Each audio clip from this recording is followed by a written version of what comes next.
Movie के start में हमें दो भाइयों को दिखाया जाता है, जिनमें से छोटे का नाम नेथन था, जिसको प्यार से नेट कहा करते थे। वो दोनों भाई चोरी छुप कर एक म्यूजियम में जाते हैं और वहाँ जाकर एक मैप चुराने की कोशिश करते हैं, पर तभी वहाँ पर दो पुलिस ऑफिसर्स आ जाते हैं और वो उन दोनों भाइयों को पकड़कर एक ऑर्फन हाउस में ले जाते हैं। दरअसल इन दोनों के पेरेंट्स नहीं थे और वो दोनों शुरू से ही ऑर्फन में रहा करते थे, और नेट के बड़े भाई ने इस मैप को चुराने की बहुत बार कोशिश की थी, क्योंकि नेट और उसका भाई पायरेट्स के खानदान से बिलोंग करते थे और वो जो मैप था उसमें बहुत बड़े खजाने का राज छुपा हुआ था। अब उस ऑर्फन हाउस की सिस्टर पुलिस ऑफिसर से ये कहती है कि नेट अभी छोटा है, आप लोग इसके बड़े भाई को लेकर जा सकते हैं, क्योंकि वो बार बार मना करने के बावजूद भी चोरी किया करता था। बट यहाँ पर नेट का बड़ा भाई खुद को पुलिस के हवाले नहीं करना चाहता था, इसलिए अब वो यहाँ से भागने का डिसाइड करता है। अब वो अपने सामान को पैक करने के बहाने अपने रूम में जाता है। नेट अपने बड़े भाई से कहता है कि मैं तुम्हारे बगैर नहीं रह सकता। यहाँ पर नेट का बड़ा भाई उसको एक लॉकेट, लाइटर और एक लेटर देता है और ये कहकर वहाँ से चला जाता है कि मैं वापस जरूर आऊँगा। अब नेट अपने बड़े भाई के जाने के बाद जब वो लेटर ओपन करता है और उस पर लाइटर की रोशनी डालता है तो उसको एक मैसेज मिलता है। उस लेटर में ये लिखा था कि याद रखना, हम लोग पायरेट्स फैमिली से बिलोंग करते हैं और हम लोग जरूर मिलेंगे।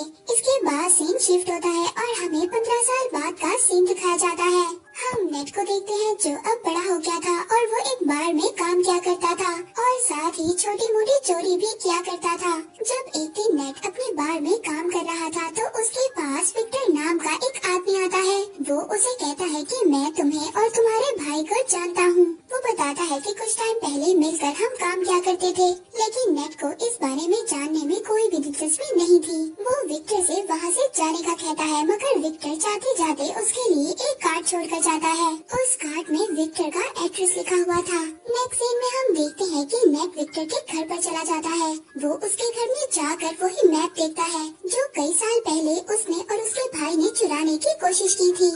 तो तभी वहाँ पर विक्टर भी आ जाता है। विक्टर कहता है कि अगर तुमने पहले ही आना था तो मुझे तभी बता देते।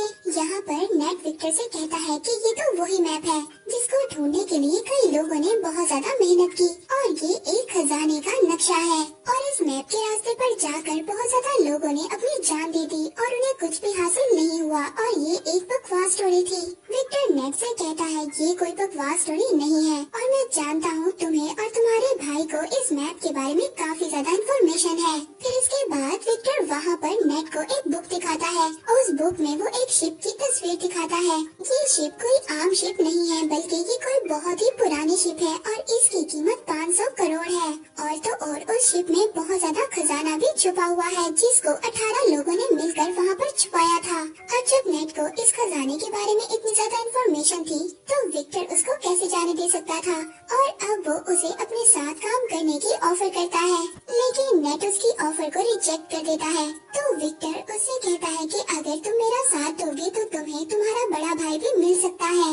नेट घर जाता है और घर जाकर अपने बड़े भाई की चीजों को देखने लगता है और इसके बाद वो विक्टर के साथ काम करने के लिए एग्री हो जाता है। अगली सुबह हम देखते हैं नेट विक्टर को एक क्रॉस का साइन दिखाता है। वो कहता है कि ये कोई क्रॉस का साइन नहीं है, बल्कि उस खजाने तक पहुंचने की चाबी है। जिस पर विक्टर कहता है कि इसमें से एक चाबी तो मेरे पास है और दूसरी चाबी हमें जल्दी चुरानी होगी। विक्टर नेट को बताता है कि इसके साथ ही दूसरी चाबी एक ऑक्शन कंपनी में है और बहुत जल्दी वो उस चाबी को नीलाम करने वाले हैं और जल्दी हमें उस चाबी को वहाँ से चुराना होगा। अब विक्टर उस कंपनी में जाकर उस चाबी को चुरा लेता है। उस चाबी को चुरा कर जब वो वहाँ से आ रहा था तभी वहाँ पर एक लड़की आती है जिसका नाम ब्रैड था और वो विक्टर के गले पर नाइफ रखकर कहती है कि ये चाबी मुझे दे दो, और ये सब कुछ वो अपने बॉस के कहने पर कर रही थी। और ये लड़की विक्टर की पुरानी दुश्मन भी थी। अब जब वो दोनों उस चाबी के लिए फाइट कर ही रहे थे तभी वहाँ पर कुछ गार्ड्स आ जाते हैं। विक्टर उन गार्ड्स का फायदा उठाता है और वहाँ से चाबी लेकर निकलने में कामयाब हो जाता है।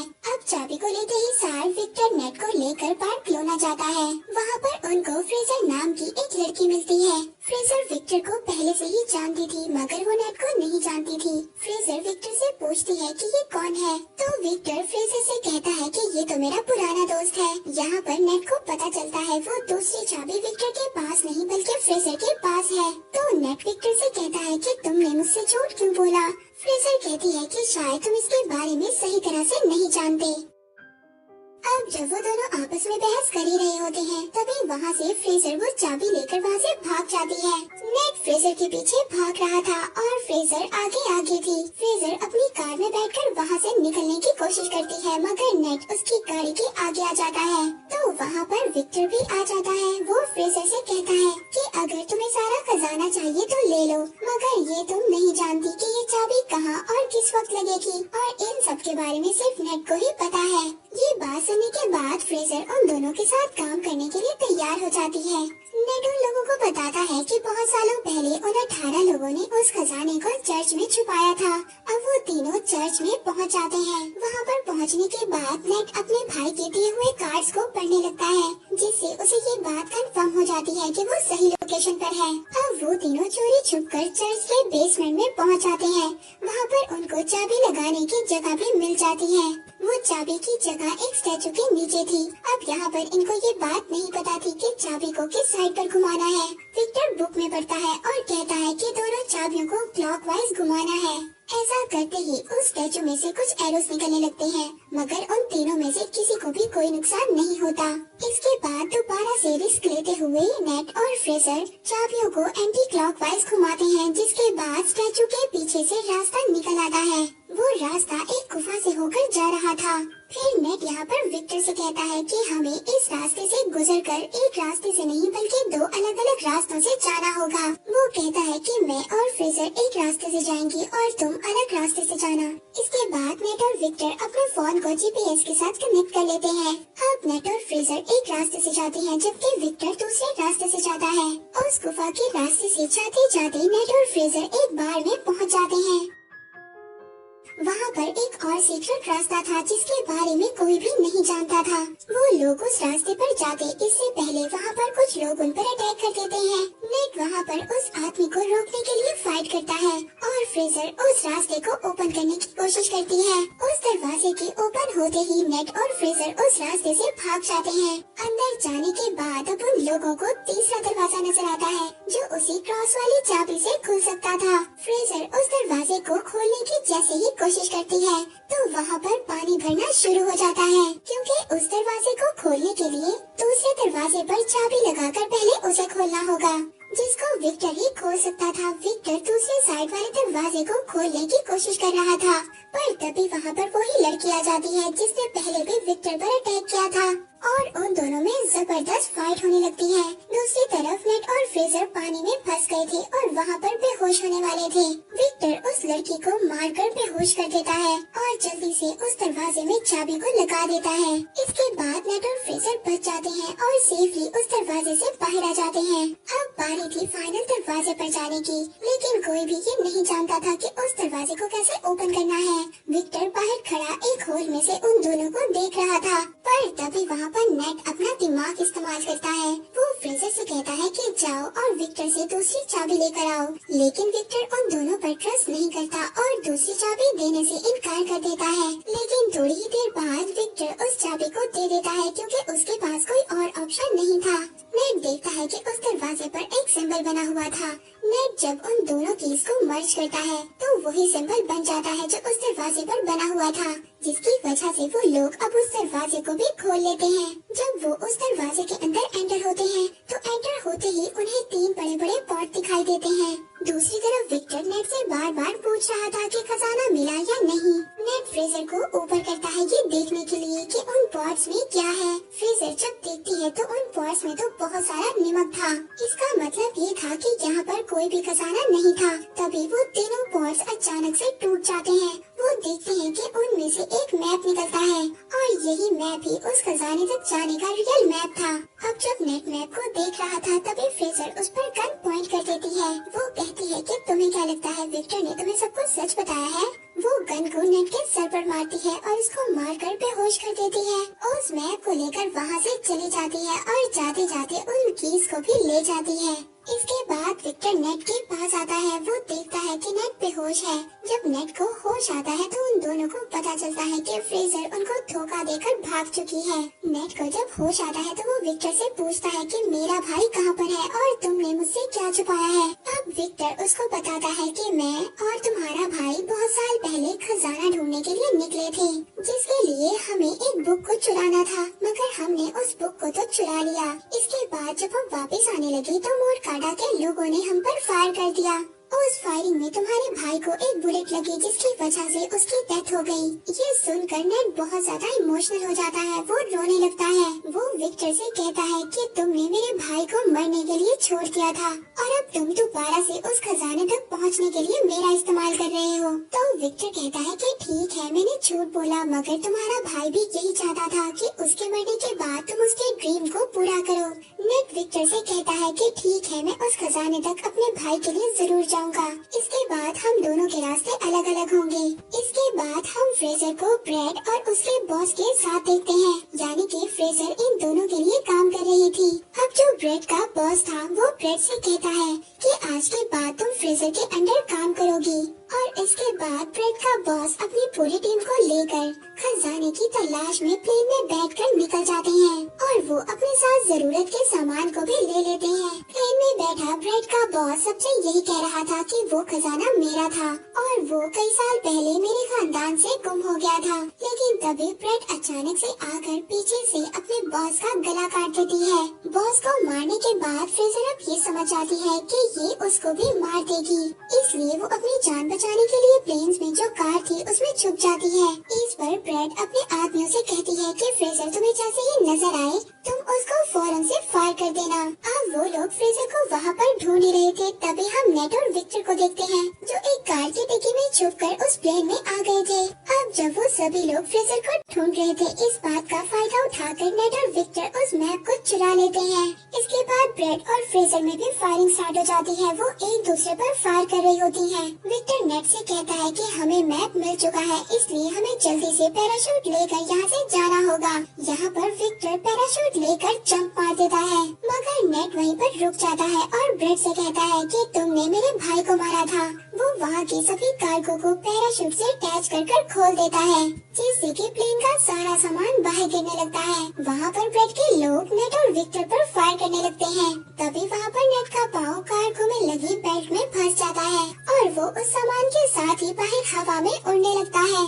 लेकिन वो बहुत ज्यादा कोशिश करने के बाद दोबारा से प्लेन में आ जाता है। तभी वहाँ पर फ्रेजर एक बड़ी सी कार को लेकर प्लेन से जंप करने वाली थी। वहाँ पर नेट भी खड़ा था। अब कार के साथ दोबारा से नेट भी नीचे गिर जाता है। अब जब वो दोनों नीचे गिर रहे थे तभी फ्रेजर नेट से कहती है कि जल्दी से पैराशूट खोलो, लेकिन यहाँ पर तो नेट ने कोई पैराशूट लिया ही नहीं था। अब वो दोनों हवा में ही उड़ रहे थे, मगर तभी जल्दी से नेट एक कार्गो के पैराशूट को ओपन करता है और वो दोनों उस कार्गो पर चले जाते हैं। उस पैराशूट पर जाने के बाद वो दोनों समंदर पर लैंड करते हैं। अब वो लोग एक बीच पर पहुंच गए थे। वहाँ पर पहुँचने के बाद वो एक होटल में स्टे करते हैं। उस होटल में जाने के बाद वो दोनों मैप को समझने की कोशिश करते हैं, लेकिन यहाँ पर फ्रेजर को तो कुछ भी समझ नहीं आती और वो आराम से जाकर सो जाती है। लेकिन नेट यहाँ पर पूरी रात मेहनत करता है और उस मैप को समझ लेता है और कुछ नोट्स भी बना लेता है। जब सुबह फ्रेजर उठती है तो वो देखती है कि नेट ने मैप को समझकर नोट्स भी बना लिए हैं और वो यहाँ पर दोबारा से चालाकी दिखाती है। वो उस नोट को लेकर खजाने के लिए निकल जाती है। नेट जब सुबह उठता है तो वो देखता है कि वहाँ से नोट गायब है और ये देखकर वो मुस्कुराने लगता है। दरअसल नेट ने उस नोट पर गलत लोकेशन को मेंशन किया था और जो रियल लोकेशन थी वो नेट के पास ही थी। नेक्स्ट सीन में हम देखते हैं कि नेट एक बोट में उस लोकेशन पर पहुंच जाता है जो एक आइलैंड की गुफा में था। वहीं पर दूसरी तरफ ब्रेड ने भी नेट पर नजर रखी हुई थी। वहीं पर नेट पानी में जंप कर स्विम कर उस गुफा तक पहुंच जाता है, जहां पर वो दो बहुत बड़ी बड़ी शिप्स को देखता है, जिसको ढूंढते हुए न जाने कितने लोगों ने अपनी जान को गंवाया था। उस शिप के जब नेट अंदर जाता है तो वहाँ पर उसको बहुत सारा गोल्ड मिलता है, लेकिन पीछे से तभी उसे विक्टर की आवाज आती है। विक्टर भी वहाँ पर आ गया था और ये देखकर नेट काफी ज्यादा डर जाता है और पूछता है कि तुम यहाँ पर कैसे आ गए। तो वो उससे कहता है कि क्या तुम भूल गए तुम्हें तो मुझे अपने जीपीएस से कनेक्ट किया था। अब जब वो दोनों मिलकर उस खजाने को देख ही रहे थे तभी वहाँ पर ब्रेड भी अपने लोगों के साथ आ जाती है। उन लोगों को देखकर नेट और विक्टर दोनों छुप जाते हैं। ब्रेड तभी अपनी पूरी टीम को बुलाती है और उन दोनों शिप्स को प्लेन के जरिए वहाँ से लेकर जाने वाली थी, क्योंकि वो ये जानती थी कि खजाने के साथ साथ उस शिप की कीमत भी करोड़ों में थी। अब विक्टर और नेट उस शिप से बाहर आते हैं। वो दोनों अब उस शिप को ही हाईजैक करने का प्लान बनाते हैं। वो वहाँ पर शिप के फ्रंट पर आते हैं और वहाँ पर सभी गार्ड से फाइट करने लगते हैं, जहाँ पर नेट भी सभी गार्ड्स को खूब मार रहा था। वो गार्ड्स को पानी में नीचे फेंक देते हैं। अब एक एक गार्ड को मारने के बाद वो प्लेन को हाईजैक कर लेते हैं। ब्रेड जब ये देखती है तो वो गुस्से में आ जाती है। वो दूसरे शिप से उन लोगों पर अटैक करवाती है। विक्टर ब्रेड और उसके लोगों से बचने के लिए हेलीकॉप्टर को तेजी से उड़ा रहा था, मगर यहाँ पर ब्रेड तो उसके पीछे ही पड़ गई थी। इसके बाद ब्रेड के लोग नेट के शिप पर आ जाते हैं। वो सभी लोग नेट से फाइट कर रहे थे, पर तभी ब्रेड सामने से आकर नेट के शिप से टकराने ही वाली थी। नेट पुराने कैनन से ब्रेड के हेलीकॉप्टर पर अटैक कर देता है, जिससे उसका हेलीकॉप्टर डिस्ट्रॉय हो जाता है और तभी उसका शिप भी एक पहाड़ी से टकराता है और पूरी तरह से डिस्ट्रॉय हो जाता है। मगर ब्रेड वहाँ से बच जाती है और अब वो नेट के शिप पर जंप करती है। वो नेट से कहती है कि जो मेरा नहीं हो सकता वो किसी का भी नहीं हो सकता, और इतना बोलकर वो शिप के एंकर को समुद्र में फेंक देती है, जिसकी वजह से शिप और हेलीकॉप्टर आगे नहीं बढ़ पाते और विक्टर का सोने से भरा हुआ बैग भी नीचे गिरने लगता है। वो अपने हेलीकॉप्टर को ऑटो पायलट कर उस बैग को बचाने जाता है। उधर नीचे शिप पर ब्रेड और नेट की आपस में फाइट हो रही थी। नेट अब किसी तरह से बचते बचाते हेलीकॉप्टर पर चढ़ने की कोशिश करता है और उसके पीछे ब्रेड भी आ रही थी। विक्टर यहाँ पर गोल्ड से भरे हुए बैग को सेक्रीफाइस कर देता है। वो ब्रेड पर देकर मारता है, जिसके बाद ब्रेड पानी में जाकर गिरती है। लेकिन तभी वो शिप जो हेलीकॉप्टर से लटक रही थी उसकी रस्सी भी टूट जाती है। अब नेट को तो विक्टर किसी तरह से ऊपर खींच लेता है, लेकिन वो पूरी की पूरी शिप ब्रेड के ऊपर गिर जाती है, जिसकी वजह से अब उसकी डेथ हो जाती है और वो शिप वहीं पर टूटकर तैरने लगती है। नेट विक्टर से कहता है कि हम ये गोल्ड अभी भी हासिल कर सकते हैं, लेकिन विक्टर उसको मना कर देता है। वो कहता है कि अब ये सारा सोना गवर्नमेंट का हो चुका है और वो लोग उसे लेने के लिए आ रहे हैं, जिसके बाद विक्टर दुखी होकर हेलीकॉप्टर चलाने लगता है।